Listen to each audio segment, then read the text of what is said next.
Пам'ятаю той такий скреп та того Вовальдика, що з Уляну вже є, Славків тато.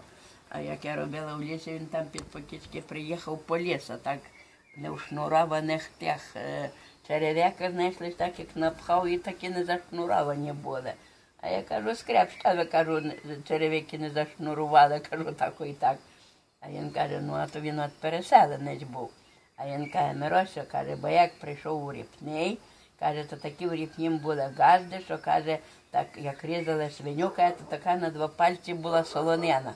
А я їх, каже, тепер навчив газдувати, каже, ріжуть великі свині. Та й каже, я як приходжу до них до хати, а вони мені кажуть, пане Скрип, розуйтеся.